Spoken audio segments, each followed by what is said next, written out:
Orang yang punya akal karena sadar ini wilayah Allah, semua milik Tuhan. Itu dia tiap hari berpikir, besok Allah akan melakukan apa terhadap dunia ini.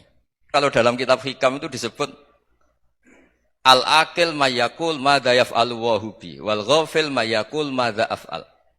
Kamu merencanakan suatu mau plesir ternyata gempa.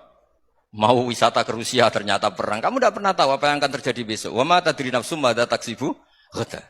Tapi anda semua kita ini sering punya jadwal permanen. Makanya saya kalau diundang siapa saja, sana takdir. Yang jelas Gus ini acara penting. Ya masih acara penting nak pangeran ngersakno piye? Kowe ape dadi pangeran, kamu kok mau jadi Tuhan? Itu kadang ya kiai. Penting Gus acara ini jenengan harus memastikan bisa. Loh kamu itu yang ngajarin tauhid, sesuatu itu biadillah kok bilang-bilang apa pasti. Kalau maksa terus tak tobatkan loh kamu kata saya itu. Ya kalau gitu Gus bilang insyaallah. Wah itu hati saya, fisik saya, roh saya sudah bilang insya Allah. Tidak usah kamu latih kata saya. Nah hal-hal tauhid keseharian itu gampang sebetulnya.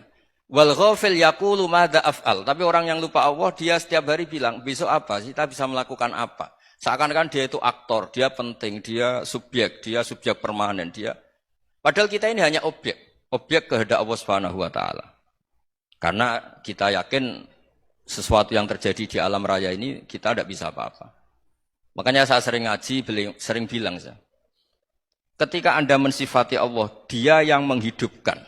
Sudah itu tanamkan, sehingga ketika kita mati, santai saja. Kenapa santai? Allah punya cara menghidupkan kita. Zaman kita hidup juga gak tahu caranya ngelola jantung, ngelola paru-paru. Kamu juga gak tahu ngelola oksigen yang tidak beracun, tidak mengandung polusi. Tahu-tahu hidup. Gak ingin tua ya tahu-tahu tua, gak ingin mati tahu-tahu mati. Selama ini kita hidup juga gak tahu apa sebetulnya. Hanya gaya tok, punya jadwal, punya planning. Kalau kamu bisa menentukan pilihan Anda, pasti Anda istrinya cantik, 4 neriman semua, kona'ah semua. Nyatanya enggak kan? Ada 1 jelek, cerewet. Wah itu kan, nyatanya enggak bisa apa-apa Anda kan? Dan kamu bawa mati lagi. Nah, itu kan, istri Anda juga gitu, punya keinginan, punya suami yang ganteng, yang jabat, yang neriman, yang enggak poligami. Ya enggak kesampaian juga. Kalau kita ngitung tingkat kegagalan kita itu gagal terus. Ya kan? Nah, terus ingat Allah. Madza yaf'alu wa hubi. Orang yang punya akal selalu berpikir Allah itu menghendaki apa terhadap saya. Lalu sama-sama orang itu.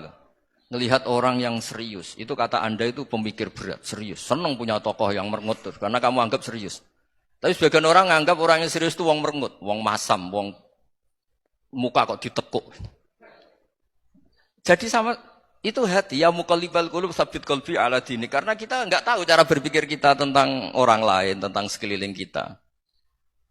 Misalnya kita orang baik yang jenis ngrumat fakir miskin. Ada orang bangun masjid mewah itu janggal. Apa artinya masjid mewah kalau banyak orang kelaparan? Tapi kalau yang jenis pendidikan apa artinya masjid mewah kalau enggak bisa ngaji? Nanti yang jenis infrastruktur apa artinya ini kalau semuanya punya sudut pandang yang berbeda-beda. Dan Islam mengapresiasi semua kebaikan.